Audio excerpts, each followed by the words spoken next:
Hello viewers, welcome back to your own channel DS Lifestyle. In today's video, we will be diving into the colorful world of Flowerhorn cichlid, and especially we will be talking about how to select the best Flowerhorn fry. So stay tuned till the end of video to know everything about selection of Flowerhorn fry. And if you are new to this channel, please do subscribe to the channel and also hit the notification bell icon so that you never miss an update. Flowerhorn cichlid are known for their vibrant coloration, large knuckle hump, and pearl markings on their body. But selecting a good flowerhorn fry can be a bit confusing.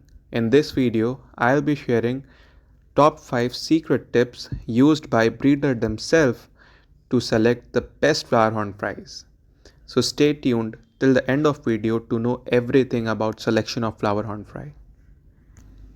Before starting the video, I would like to mention that flowerhorn fry selection is like a gamble. It totally depends on your luck.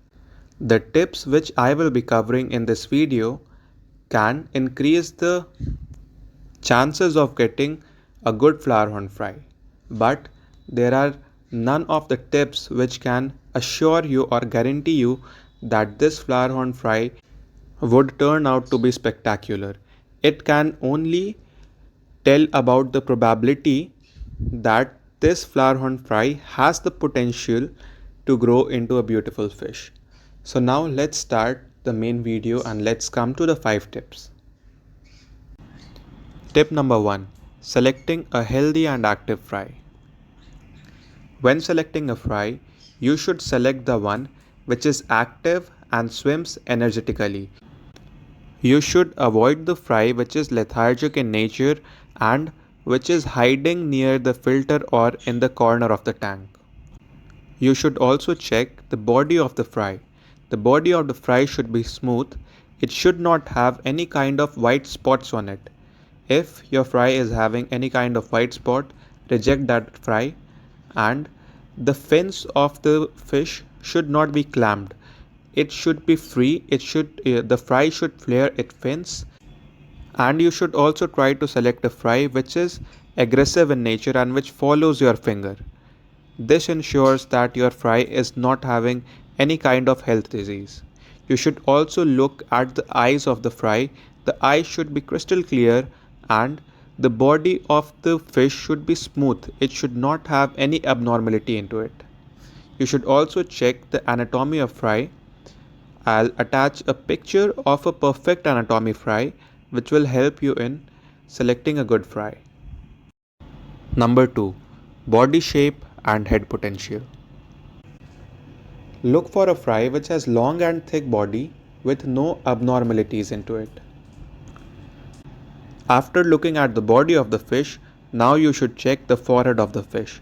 The forehead of the fry should be slightly bulged up and it should contain some amount of fat into it. If your fry has this character, then the chances that your fry would turn into a monster head flowerhorn becomes very high. Although it is very tough to decide or predict how the head will turn out to be in future, but this tip would assure you that your flowerhorn would get a good amount of knuckle hump in future. Coloration and pearl pattern. You should look out for a fry which is having good amount of base coloration with distinct and shiny pearl marking on it.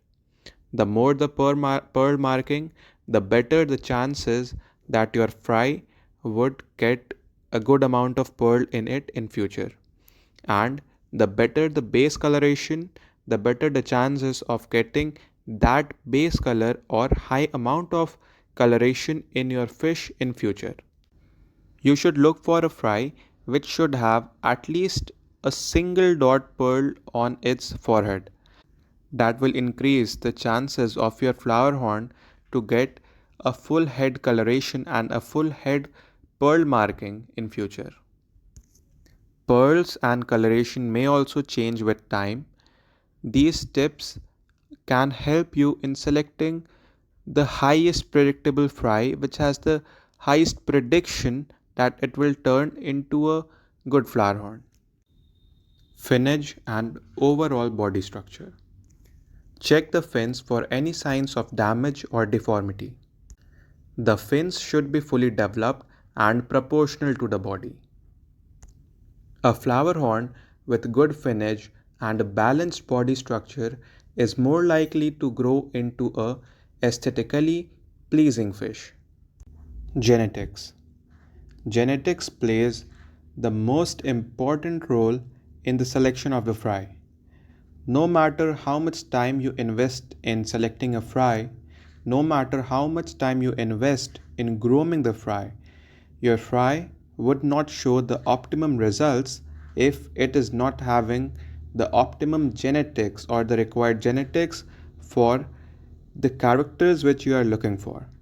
Therefore, you should always get a fry from a reputed breeder which has been breeding flowerhorn and which has been producing good batches of flowerhorn. You cannot simply buy a fry by seeing their parents.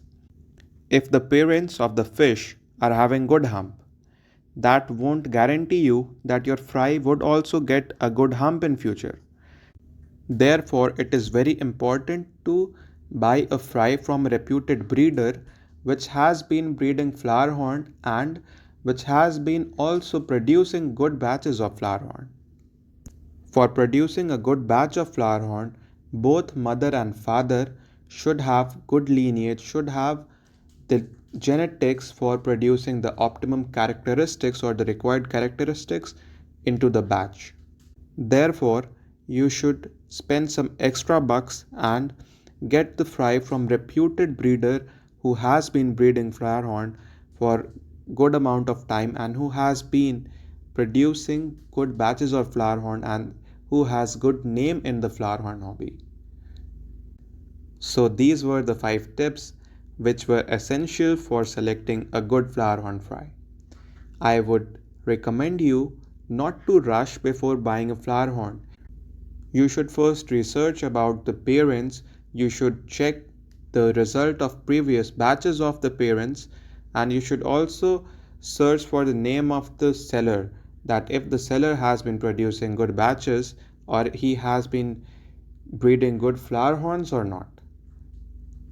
Spend some time on doing research and it will assure you that you get a good flower horn fry.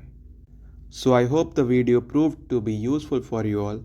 Thanks for watching the video and do share this video with your friends or other flower horn hobbyists, and please do subscribe to my channel for more updates like this.